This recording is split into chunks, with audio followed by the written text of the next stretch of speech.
매드팩토로 사람들이 좀 관심이 없군요. 관심이 없으신 거죠? 그죠? HF이랑 이런 건 좀 관심 많고. 자, 여러분, 아스코에 대해서 아십니까? 이 아스코 같은 경우는 매년 약 45,000명이 참석하는, 한마디로 이게 암 관련된 학회 중에 가장 지금 주목해야 될 학회 중 하나예요. 투자자 입장에서라고 본다면 이 아스코에서 발표하는 데이터를 굉장히 주목해야 되고요.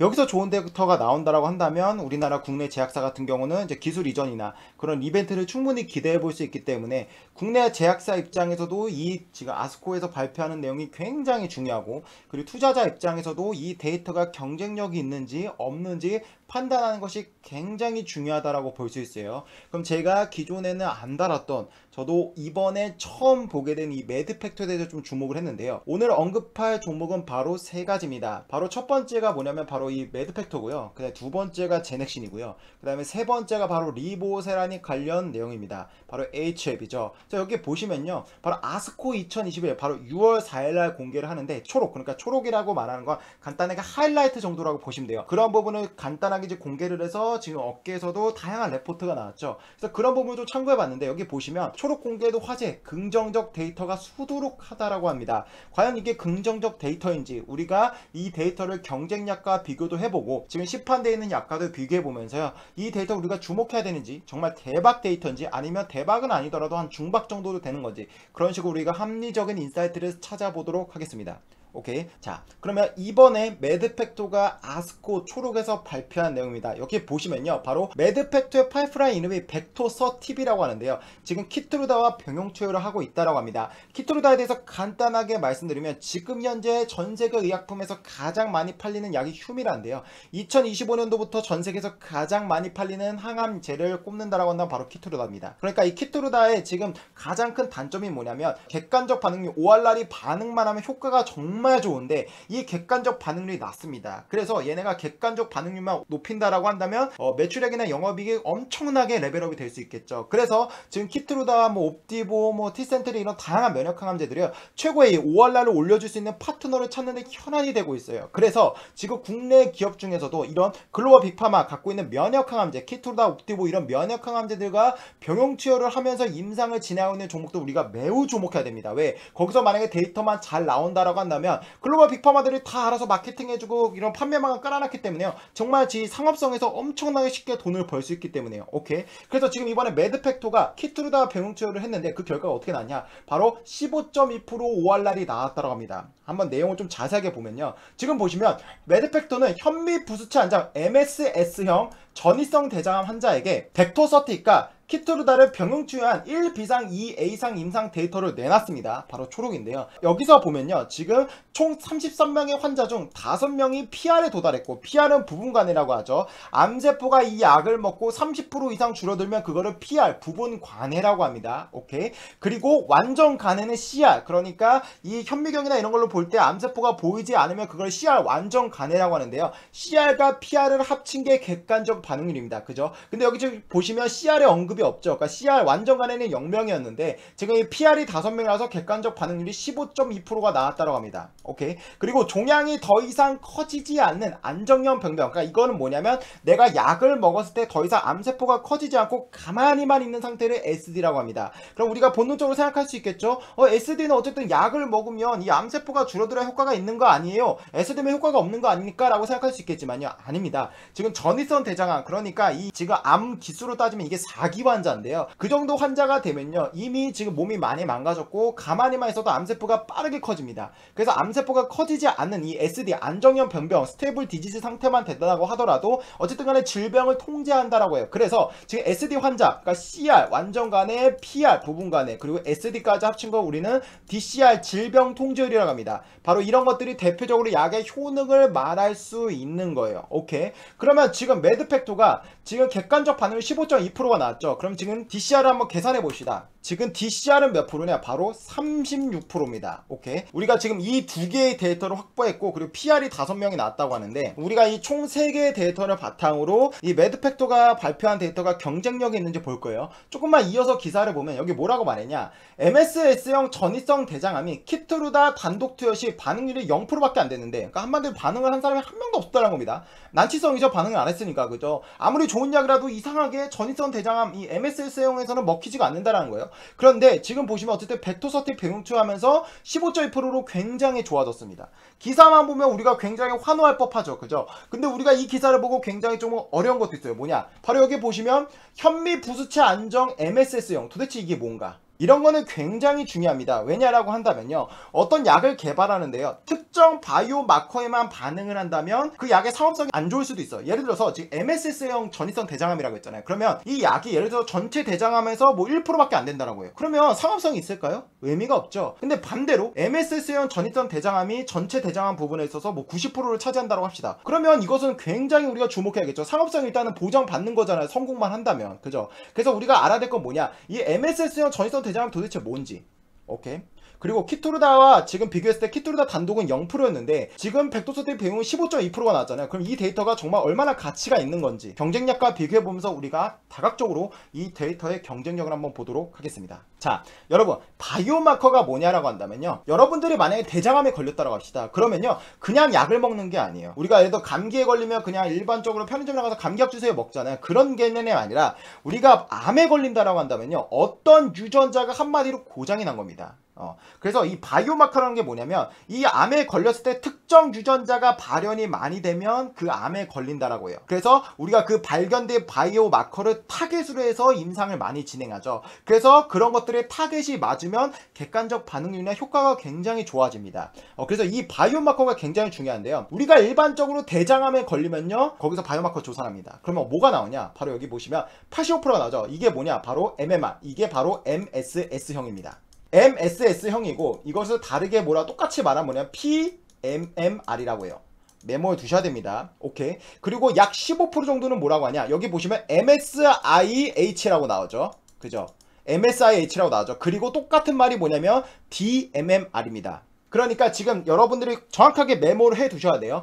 MSS형, 우리 아까 벡터서티비 MSS형이라고 했잖아요. 그죠? MSS형과 똑같은 말이 뭐냐면 PMMR이라고 하고요. 그리고 이 환자분이 전체 전이성 대장암 부분에 있어서 무려 85%를 차지합니다. 그리고 약 15% 정도는 반대적인 개념인 MSIH 유전자를 가지고 있고, 이것과 똑같은 표현은 바로 DMMR입니다. DMMR. 오케이. 그러면 여기서 끝난 게 아니라 또다시 여기서 바이오마커를 검사를 또 합니다. 뭐냐면 여기서 지금 나오죠. MSS 종양으로 진단받은 환자는 재발의 위험이 더 높습니다. 오케이. 그러니까 MSS형 종양이 되면요, 거의 한 50% 정도가 다 재발을 한다라고요. 근데 거의 모든 암종이 비슷합니다. 모든 암종이요, 다 재발을 많이 해요. 그래서 식습관이 굉장히 중요하다고 하는 건데, 여기 보시면 MSS 전이성 질환이 있는 경우 크라스, 엔라스, 브라프 및 헐트를 포함한 추가 바이오마커 검사를 요청하시죠. 이게 뭐냐면 지금 이 MSS형이 나오잖아. 그럼 여기서 바이오마커를 또 검사를 하면요, 다양한 유전자 특징이 나옵니다. 그런데 지금 보시면요, MSS형에서 가장 많은 유전자 변이가 뭐가 나오냐? 바로 이 라스형. RAS 라스형이 가장 많이 나옵니다. 근데 이것도 조금 조사를 하면 KRS가 있고 NRAS가 있거든요. 반면에 MSIH, DMMR 유형 같은 경우 15% 정도를 차지하잖아요. 근데 여기서는 브라프, 그러니까 VRAF가 50% 정도를 차지한다라고 보시면 돼요. 여러분 이해되시죠? 그러니까 제가 간단하게 정리를 하면 뭐냐, 전이성 대장암은 크게 두 가지로 나뉜다. 바로 첫 번째가 뭐냐면 MSS PMMR형이 있고 이게 85%를 차지하고, 두 번째로 DMMR 그리고 MSIH 유형이 있다. 이것은 15% 정도를 차지한다. 그럼 각각 여기서 다시 바이오마커를 조사하는데, 이 MSS 그리고 PMMR형에서는 RAS 유형 유전자 변형이 가장 많이 일어나고, 그리고 반대로 MSIH 유형에서는 DMMR 유형에서는 VRAF 브라프 유형이 50% 정도로 가장 많은 유전자 변형이 일어난다. 오케이? 자, 그러면요, 우리가 대장암에 걸렸을 때 우리가 이제 치료 가이드라인이 있겠죠. 바로 이건 뭐냐면 NCCN 가이드라인. 만약 미국에서 대장암에 걸려서 병원을 간다고 합시다. 그러면 미국 의사협회나 이런 NCCN 가이드라인에서 각 기수에 맞게 이렇게 치료하세요라고 가이드라인이 온 거예요. 굉장히 중요하죠. 그러니까 어떤 약이든 우리나라든 전 세계 어떤 약이든 이 약의 목표는 뭡니까? 이 NCCN 가이드라인에 들어가는 게 목표입니다. 왜? 여기만 들어가기만 하면요, 그냥 뭐 마케팅할 필요 없어요. 그냥 의사가 알아서 이 약을 처방하는 거잖아요. 그죠? 그래서 이 NCCN 가이드라인에 들어가는 게 굉장히 중요합니다. 오케이. 그만큼 공신력이 있다라고 볼 수 있는데, 여기 보시면 스테이지 1, 그러니까 1기죠. 1기 같은 경우는 뭐냐? 한마디로 지금 화학항암제를 안 맞는다는 거예요. 약을 안 먹어도 된다라는 거예요. 오케이. 그리고 스테이지 2, 그러니까 2기라고 하죠. 근데 2기라고 하면 지금 보시면 우리 아까 보셨죠? 15% 정도 유형이 이거라고 그랬죠. 그죠? 그리고 이게 85%라고 했잖아요. 15% 유형 정도면 역시나 여기도 뭐 그냥 어느 정도 치료를 받고, 그 다음에 MSS형, 지금 벡토서티비 하고 있는 MSP, MRI 같은 경우는 다양한 약들을 치료받고 있습니다. 그죠? 근데 여러분들 여기서 어려워하실 게 없어요. 자, 봅시다. 여기 보시면요, 준수해라. 이게 뭐냐면 지금 보죠, 카페스타빈, 그다음 오플루나 뭐 레오코빈, 재발한 대장암 환자를 대상으로 여기서 이 약을 먹여라. 그러니까 이게 뭐냐면 오플루가 이름이 아니라 여러 화학암, 뭐 파크레탁셀이나 이런 약들 한 3개, 4개를 모아둔 거를 모아서 오프라고 하는 거예요. 그리고 폴복스도 여기서 똑같은 개념입니다. 그리고 카페옥스도 똑같은 개념이고. 그러니까 이거 중요한 건 뭐냐면 이 지금 약들이 많은데 이 약들이 뭐 표적항암제나 면역항암제가 아니고 1세대 화학항암제예요. 그러니까 이것은 지금 전이성 대장암에 맞춤형 효과가 있는 게 아니라 그냥 모든 우리 정상세포도 다 죽여버립니다. 그래서 사실 이 약들을 거의 안 써요. 근데 왜 지금 이제 어떤 약들이 개발되면 이런 카페스타빈, 뭐 폴폭스, 카페옥스 이런 약들을 안 쓰는데, 이제 표적항암제와 면역항암제가 먹히면 그 약들을 1차 치료제로 많이 쓰죠. 그 말은 뭡니까? 지금 여기 치료제 시장이 굉장히 상업성이 좋다라는 거예요. 아직도 지금 많은 뭐 키트루다나 옵티버 같은 이런 약들이 개발되는데 그런 약들이 지금 이 시장에 진출하지 않았다. 그러면 우리는 어딜 봐야 됩니까? 벡토서티브, MSS, 아까 현미 부스체 안정, 뭐 불안정형이라고 했죠. 그죠? 우린 이건 볼 필요 없고 MSS, PMR형에서 먹고 있는 이 약들을 봐야 된다. 여러분 이해되시죠? 그리고 여기 보시면 스테이지 3기. 3기도 보시면 또 다를 게 없습니다. 똑같아요. 네, 똑같은 게 있는데 그냥 여기서 의사들이 환자의 상태를 보고 이 중에 어떤 거를 할 건지 이 중에 하나를 선택해서 약을 처방한다라고 보시면 돼요. 오케이. 이제 스테이지 4기입니다. 보통 우리가 4기부터는 이제 전이성, 거의 말기라고 하는 게 우리가 4기예요. 그리고 우리가 보통 암의 전이가 일어나는 단계가 어디냐? 3기부터입니다. 근데 3기도 A와 B로 나뉘거든요. 근데 보통 3기 B부터는 무조건 항암제를 먹는다고 보시면 되고 3기 A도 거의 선택적으로 먹는다고 보시면 돼요. 그러니까 보통 3기와 4기가 우리가 말하는 항암제를 먹는 타겟팅이다라고 기본적으로 상식으로 알고 계시면 됩니다. 오케이. 자, 그럼 봅시다. 이제 말기, 이제 상황이 달라집니다. 이제 말기면 거의 죽음을 앞두고 있는 상황이죠. 얼만큼 더 오래, 그리고 얼만큼 고통 없이 내가 살다가 가느냐를 따지는 현실적인 상황입니다. 여기 보시면요, 그런데 이 전이성 대장암 같은 경우는 말기임에도 불구하고 수술을 통해서 우리가 완치를 기대할 수 있는 굉장히 예후가 좋은 암 중 하나예요. 대표적으로 연예인 누가 있었죠? 그 유상무 있었죠. 유상무라는 사람도 그 어머니가 암 이력이 있는데 대장암만 걸렸잖아요, 유상무가. 근데 유상암이 발견돼서 3기라고 했어요. 수술하고 이렇게 해서 완치가 돼버렸죠. 예, 그 대장암 같은 경우는 완치를 기대할 수 있는데 중요한 건 뭐냐? 수술을 하는 모든 암종은 수술하는 게 가장 좋아요. 그냥 암이 걸린 지역을 잘라내서 없애버리면 되죠. 그게 가장 좋습니다. 그죠? 그럼 나머지는 암이 없으니까. 그런데 문제는 뭐냐? 수술을 할 수 없을 만큼 암세포가 커질 수도 있잖아요. 그럼 수술을 못하죠. 그러면 이제 여기서 어떻게 하냐? 바로 이 화학항암제나 기존에 있던 치료제 약을 투여합니다. 그래서 암세포를 줄여가지고 수술이 가능한 상태를 만들어요. 그 다음에 수술을 하는 경우도 있습니다. 바로 대표적인 게 나오죠. 옵션 4 뭡니까? 바로 면역항암제를 해서 암세포를 줄인 다음에 그 다음에 설저리, 수술을 해버리죠. 근데 아쉽게도 뭐냐? 여기 보시면요, DMMR, MSIH21만 해당됩니다. 우리가 지금 본 매드팩토의 진행형이 MSS형, PMMR형은 포함이 안 돼요. 그 말은 뭐죠? 그쪽에는 지금 마땅한 치료제가 없다. 그럼 우리가 투자자 입장에서 본다면 매드팩토가 지금 개발하고 있는 약은 어쨌든 간에 지금 무주공산이구나. 이 데이터가 잘만 나오기만 한다면 빠르게 진출하면 우리가 상업성을 어느 정도 보장받을 수 있겠구나. 우리는 이런 것을 본능적으로 판단할 수 있어야 돼요. 오케이. 그럼 넘어가 보면 여기서 MSS형, 그러니까 매드팩토 군의 약은 뭘 먹고 있냐? 그냥 이것만 보시면 돼요. 풀포리아 이리노테칸 먹고 있다. 오케이. 그냥 간단하게 이것만 보시면 됩니다. 그리고 그 안에서도 이 약들을 먹고 있다. 이렇게 보시면 돼요. 근데 여기 보시면 풀포리나 뭐 이리노테칸 이런 것들이 지금 1차 치료제란 말이잖아요. 그러니까 매드팩토는 지금 아마 2차 치료제를 노릴 겁니다. 그런 부분도 지금 한번 챙겨 볼게요. 오케이. 자, 넘어가 봅시다. 자, 그럼 보시면 바로 이게 PMMR, MSS형 맞죠? 아까 벡토서티비 MSS 유형이었죠. 그리고 이 유형이 전이성 대장암에서 85%를 차지한다고 말씀드렸습니다. 그죠? 그러면 지금 이 약에서 치료제가 마땅한 게 없습니다. 그래서 빨리 내놓는 게 임자예요. 돈을 벌 수가 있는 거예요. 그럼 지금 이 시장에서 많은 약들이 임상을 진행하거든요. 대표적인 약들이에요. 이 약들은 지금 제가 논문에서 가져온 거기 때문에 팩트라고 받아주셔도 됩니다. 여기 보시면요, 키나토 028, 바로 이게 키트루다 단독요법입니다. 지금 PTS가 뭐냐면 환자군을 말하는 거예요. 근데 지금 23명 중에 뭐 한 21명, 22명 정도가 MS 유형이었죠. 근데 5월날이 4%네요. 그리고 항상 키트루다가 나오면 경쟁력으로 언급되는 게 옵디보죠. 작용 기전에 똑같잖아요. 그죠? 바로 이 옵디보도 역시나 똑같이 이 시장에 뛰어들어서 경쟁적으로 임상을 하고 있어요. 근데 보시면 니볼루마카, 옵디보와 인필리무맙을 지금 동시에 두 개의 용량을 확인했죠. 근데 지금 보시면 두 개 다 환자군은 10명이었는데 지금 MS 레이트를 전체 100%였습니다. 그럼 여기 빵프로 났죠. 아마도 용량 차일 겁니다. 그럼 이거는 아웃된 거죠. 그죠? 그럼 이거 아웃된 거라 보시면 되고 여기서 2.3개가 11.5개를 나왔습니다. 오케이. 그 다음에 지금 뭐 두루가 뭐 트레벨리무밥도 했는데 여기도 지금 MSS 비율이 98%, 환자군은 꽤나 많죠. 그런데 이렇게나 많은 119명의 환자군에도 불구하고 5월날은 1% 나왔습니다.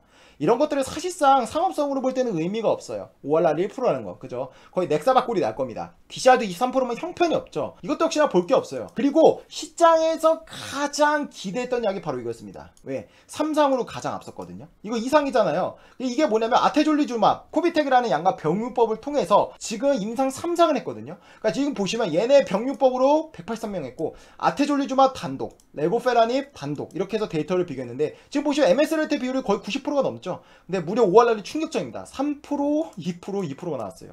그러니까 이게 뭐냐면 정말 이 약이 반응을 안 하는구나. 그리고 그 다음에 보면 여기 보시면 베시 VACCI라는 이제 트리얼 네임이 있는데 여기도 역시나 베바시주맙과 아테졸리주맙 이게 지금 간세포함 인자출제죠. 근데 이제 카페스타빈과 같이 해서 병용법을 진행한 건데 여기 보시면 역시나 MSS 부분만 따지면 5월날이 8%입니다.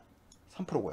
우리 아까 벡토서티 5월날 몇 프로였죠? 15.2%였잖아요. 그죠? 그럼 지금까지만 본다면 와우! 벡토서티 괜찮네? 괜찮네라고 생각할 수 있죠. 근데 지금부터가 집중해야 됩니다. 뭐냐? 바로 여기 보시면 옵디보도 지금 보시면 인필리무마카도 하고 지금 레고페라니까도 했잖아요. 그죠? 그러니까 지금 옵디보도 똑같이 이 시장에서 다양한 파트너를 찾고 있다라고 보시면 돼요. 오케이. 근데 얘네가 임상 1비상을 했는데 무려 여기서 MS 레이트 비율이 96% 거의 전체라고 보시면 됩니다. 그러니까 지금 보시면 키토르도 단독과 거의 비슷하죠. 근데 여기 보시면 객관적 반응률이 무려 33%. 와우. 여러분 우리 아까 벡토서티 5월날이 15.2%였잖아요. 2배보다도 더 높은 데이터입니다. 그리고 놀랍게도 질병 통제율이 88%나 나왔습니다. 와 이거 이 데이터 정말 잘 나왔고요. 지금 이게 옵디보가요 이거 임상 3상을 진행하고 있습니다. 그러니까 지금 벡토서팁의 가장 큰 경쟁자라고 우리가 인지하시면 돼요. 그죠? 그러니까 내가 만약에 벡토서팁의 전이성 대장암이죠. 전이성 대장암 파이프라인을 내가 긍정적으로 바라보고 투자를 했다라고 한다면 1순위로 체크해야 될 게 바로 옵디보와 레고페라닙의 임상 3상이다. 오케이 지금 그거 진행 중입니다. 이해되시죠? 근데 이 매드팩토가 데이터가 나오고 나서 신한금융투자에서 가장 빠르게 레포트가 나왔습니다. 근데 신한금융투자에서는 여기 보시면 알겠지만 이 가장 좋게 데이터가 나온 옵디보와 레고페라닙의 데이터 언급이 없죠. 여기 보시면 MS형 진행성 대장암 환자 대상 주요 연결과 정리라고 정리를 했지만 지금 보시면 이 약의 데이터가 없습니다. 그래서 여러분들이 놓치시면 안 되는 거예요. 그죠? 그러니까 여러분들이 바이오를 투자하는 투자자라면 너무 기관의 자료를 100% 신뢰하기보다는 여러분들이 발품 팔아서 정보를 구하셔야 된다는 겁니다. 오케이. 그러면 여기서 지금 제시한 데이터를 보면요. 뭐가 있냐? 여기서 가장 데이터가 잘 나온 건 뭐죠? 지금 보시면 인브레이즈 370은 여기서 같이 보셨잖아요. 바로 이거잖아요. 그죠? 이건 우리가 같이 본 거고 뭐 스티바간 1%가 볼 필요도 없고 키토르다는 여기 같이 보셨죠? 봤고. 근데 여기서 놀라운 건 뭐냐면 키토르다 렌비마 조합이 있는데 임상 이상에서 객관적 반응률이 21.9%가 나왔습니다. 그러면 여기서 중요한 게 뭡니까? 지금 옵디보도 이 전이성 대장암, 그러니까 MSS형에서 이 시장에 뛰어들었는데 이 기존의 얘네가 갖고 있는 PDL은 시장에서 이 약에 먹히지가 않아요. 이 전이성 대장암에서 먹히지가 않다 보니까 파트너를 통해서 지금 최고의 파트너를 찾고 있는데 지금 옵디보는 어쨌든 간에 최고 파트너 레고페라님을 찾았습니다. 객관적 반응이 33%가 나왔어요. 오케이. 그래서 지금 키토르도 역시나 최고의 파트너를 찾고 있는데 그게 바로 첫 번째로 가장 좋게 나온 약은 어디야? 렌비마다. 그리고 바로 이번에 벡토서팁이 15.2%가 나왔는데 바로 여기서 어쨌든 두 번째 후보군이다. 그래서 중요한 건 뭐냐? 지금 보시면요. 키토르다 렌비마의 그레이드 3등급부터 5등급이요. 무려 50%가 됩니다. 보통 이 부작용 같은 경우는 1등급과 2등급 같은 경우는 그냥 감당 가능한 수준이고요. 3등급부터는 이 약을 안 먹을 수 있는 환자군, 그러니까 심각한 부작용군이라고 보시면 돼요. 4등급, 5등급이 정말 심각한 거죠. 근데 무려 그 이상의 환자군의 비율이 50%입니다. 그 말은 뭐냐? 키토르다 벡토서팁이 지금 6월 4일에 발표할 데이터에서 부작용이 좀 낮게만 나온다면 3등급의 부작용이 뭐 10% 20% 정도만 나온다면 객관적 반응률은 조금 낮겠지만 충분히 키토르다의 최고의 파트너가 될 가능성이 있다. 오케이. 자 그럼 정리합시다. 바로 이게 NH투자증권에서 나온 자료입니다. 매드팩토, MSS형 전이성 대장암 이전 치료 경험류 이것들은 뭐라고 말하냐? 당연히 2차 치료제 이상을 말합니다. 당연히 치료제는 1차 치료제가 시장이 좋겠죠. 이 암에 걸리면 바로 먼저 막는 약이니까. 근데 아까도 말씀드렸지만 여기는 지금 2차 치료제에 약이 없습니다. 시장성은 굉장히 좋아요. 우리가 지금 이것을 그냥 아까 처음 봤을 때 이해를 못했죠. 근데 우리가 봤죠. MSS형은 뭐였죠? 전체 전이성 대장암의 85%를 차지했습니다. 이전 치료 경험 6, 그러니까 1차 치료제 아니고 2차 치료제인데 여기는 약이 없으니까 전반적으로 우리는 이 제목을 보고 우리가 어떻게 해석해야 된다? 상업성은 매우 좋다. 우리는 이 제목을 보고 이렇게 해석을 할 줄 알아야 됩니다. 자, 그러면 여기 봅시다. 이전 화학요법 치료 횟수 중간값이 3회 정도로 의미 있는 치료 방법이 없는 환자들이다. 아까 말했지만 치료제가 없어요. 우리 이거 보셨죠? 키토다 단독은 반응률 몇 프로였습니다. 그죠? 그리고 여기 보시면 키토다 렌비마가 아까 보셨겠지만 21%가 넘었죠. 그리고 여기가 15.2%였죠. 여기 보시면 매드팩토의 부작용이 나왔는데요. 뭐라고 나왔습니까? 그레이드 3등급과 5등급으로 전행되는 심각한 이상 반응. 그러니까 이 그레이드 3등급 이상부터는 이 약을 안 먹을 수가 있어요. 너무 부작용이 심하니까 차라리 나 이 약 안 먹을게 라고 할 수 있기 때문에 그레이드 3등급 이상부터는 굉장히 우리가 상업성을 볼 때 고려해야 되는 부작용은 맞는데 10% 미만입니다. 우리 아까 보셨죠? 키트루다와 렌비마는 50%였죠. 객관적 반응이 21%였고 얘네가 보이는 객관적 반응이 15.1% 6% 정도 낮긴 하지만 부작용이 훨씬 좋죠. 안전하죠. 그러면 이건요 충분히 경쟁력이 될 수 있어요. 정리하면 뭡니까? 키토르다의 최고의 파트너로서 매드팩토의 베토서팁은 가능성이 있다. 이것은 분명히 주목해야 된다. 그러면 만약 키토르다의 최고의 파트너가 된다라고 하면 지금 시장에 나간다라고 하면 지금 어쨌든 옵티보가 경쟁력이 굉장히 좋잖아요. 그러니까 옵티보의 데이터를 필히 체크해라. 근데 어쨌든 옵티보가 저렇게 좋게 나왔다 하더라도 실패할 수 있는 겁니다. 옵티보가 실패한다고 한다면 매드팩토는 굉장한 호재겠죠. 그리고 지금 옵티보가 성공한다고 하더라도 지금 얘네가 빠르게 임상을 진행해서 뛰어든다고 한다면 충분히 상업성은 어느 정도 보장될 수 있습니다. 왜? 어쨌든 옵티보가 간다면 그 약의 첫 번째긴 하지만 두 번째는 약들도 그 약의 의사가 상담했을 때는 벡토서팁을 치료할 수 있는 거예요. 부작용이나 이런 걸 봤을 때 옵티보와 레고페나립보다 훨씬 더 안전하다고 한다면 충분히 경쟁력이 있는 겁니다. 오케이? 그러니까 우리가 정리하면 아스코 초록에서 발표한 매드팩토의 벡토서팁 데이터는 충분히 가치가 있다. 주목하자. 오케이?